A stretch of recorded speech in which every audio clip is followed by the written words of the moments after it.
నమస్తే. టీడీపీ ఆడుతున్న double గేమ్కు BJP check పెట్టినట్లు కనిపిస్తోంది. కేంద్ర ప్రకటనను చంద్రబాబు స్వాగతించాల్సిన పరిస్థితిని బీజేపీ కల్పించిందా? బీజేపీ ఎత్తులకు పై ఎత్తు వేయలేక చంద్రబాబు చేతులెత్తేశారా?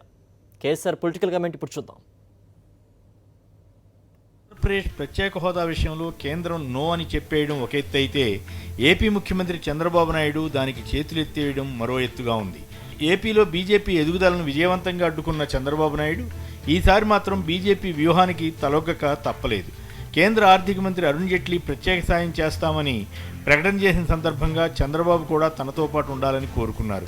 ఆయన వెళ్లకుండా తప్పుకున్నారు. కానీ తన సన్నిహిత కేంద్ర మంత్రి సుజనా చౌదరిని బీజేపీ మంత్రులు జైట్లీ, వెంకయ్యనాయుడుల సరసన కూర్చోబెట్టవలసి వచ్చింది. అలాగే జైట్లీ ప్రకటన తర్వాత స్వాగతిస్తున్నట్లు చంద్రబాబు చెప్పవలసిన పరిస్థితిని భారతీయ జనతా పార్టీ సృష్టించింది. నిజానికి మరో 2-3 రోజులు ఈ తతంగం నడుస్తుందని అనుకున్నారు. కానీ బీజేపీ దీనిపై ఏదో ఒకటి తేల్చేయాలని అనుకున్నట్లుగా ఉంది. ప్రత్యేక సాయం పేరుతో తన ప్రతిపాదనను చెప్పి దాన్ని చంద్రబాబు ఒప్పించేలా చేయగలిగారు. సాధారణంగా అయితే కేంద్రం ప్రకటన చేయడం, ఆ తర్వాత దానితో తనకు సంబంధం లేదన్నట్లు చంద్రబాబు మాట్లాడడం, బీజేపీపై అసంతృప్తి వ్యక్తం చేసినట్లు లీకులు ఇవ్వడం, లేదా తనే ప్రత్యక్షంగానో పరోక్షంగానో వ్యాఖ్యానించే ఆయన ఈసారి ఒక రకంగా చెప్పాలంటే గుక్క తిప్పుకోలేకపోయారని అనుకోవాలి. తెలుగుదేశం డబుల్ గేమ్కు ప్రతిగానే బీజేపీ ఈ పని చేసినట్లు కనిపిస్తుంది. చంద్రబాబుకు సన్నిహితుడైన కేంద్ర మంత్రి వెంకయ్యనాయుడు కూడా ఇక ఈ విషయంలో ఏమీ చేయలేకపోయి ఉండాలి. దాంతో చంద్రబాబు ప్యాకేజీకి స్వాగతిస్తున్నట్లు చెప్పక తప్పలేదు. ఇంతకాలం కేంద్రంపై రాజీ లేని పోరాటం చేస్తామని, ప్రత్యేక హోదా ఏపీకి జీవన్మరణ సమస్యని పలు బహిరంగ సభల్లో చెబుతూ వచ్చిన చంద్రబాబు కానీ, తెలుగుదేశం నేతలు కానీ 3-4 రోజుల కిందట కొత్త పల్లవి అందుకున్నారు. ప్యాకేజీతో పాటు హోదా కూడా కోరుతున్నామని, ముందుగా ప్యాకేజీ తీసుకుంటామని చెప్పడం ఆరంభించారు. దానికి తగ్గట్టుగా స్క్రిప్ట్ తయారు చేసుకున్నారు. కాకపోతే ఈసారి బీజేపీ వేసిన గేమ్ ప్లాన్లో చంద్రబాబు కానీ, తెలుగుదేశం కానీ చిక్కుకోక తప్పలేదు. కేంద్రం ఒత్తిడి చేసిందా, లేక ఇతరత్రా ఇబ్బందులు వస్తాయని అనుకున్నారా, లేక ఓటుకు నోటు కేసులు ఇరుకును పడవలసి వస్తుందని భావించారా అన్న సంగతి తెలియదు. కానీ చంద్రబాబు ఈసారి బీజేపీకి భయపడినట్లే కనిపిస్తుంది. మరో ప్రత్యేకత ఏమిటంటే, కేంద్రంలో కేబినెట్ మంత్రిగా ఉన్న అశోక్ గజపతిరాజుకు ఏమాత్రం ప్రాధాన్యం ఇవ్వకుండా సహాయ మంత్రి అయిన సుజనా చౌదరి ద్వారానే ఈ కథ నడపడం విశేషం. ఇది పలు చర్చలకు దారితీసింది.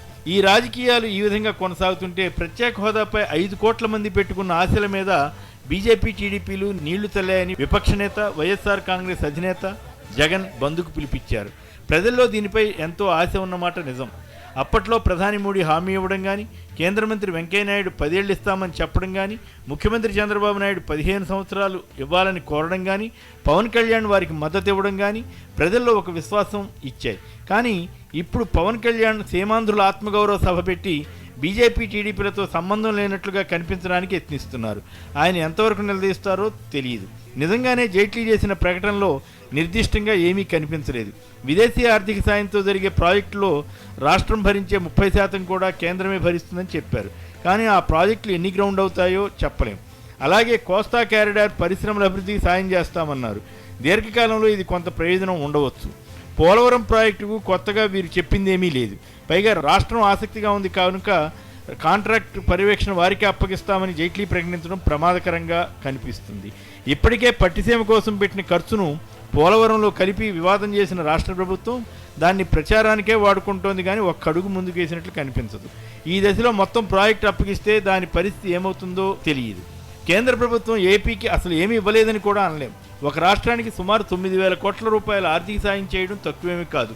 కానీ తెలుగుదేశం పార్టీ లేదా ముఖ్యమంత్రి చంద్రబాబు నాయుడు ఆ నిధులన్నింటినీ తమ ప్రచార ఖాతాలో వేసుకుని బీజేపీ ఏమి చేయడం లేదని, కేంద్రం ఇవ్వకపోయినా తాము కష్టపడి అభివృద్ధి చేస్తున్నామని చెబుతూ బీజేపీని దెబ్బకొడుతూ వచ్చారు.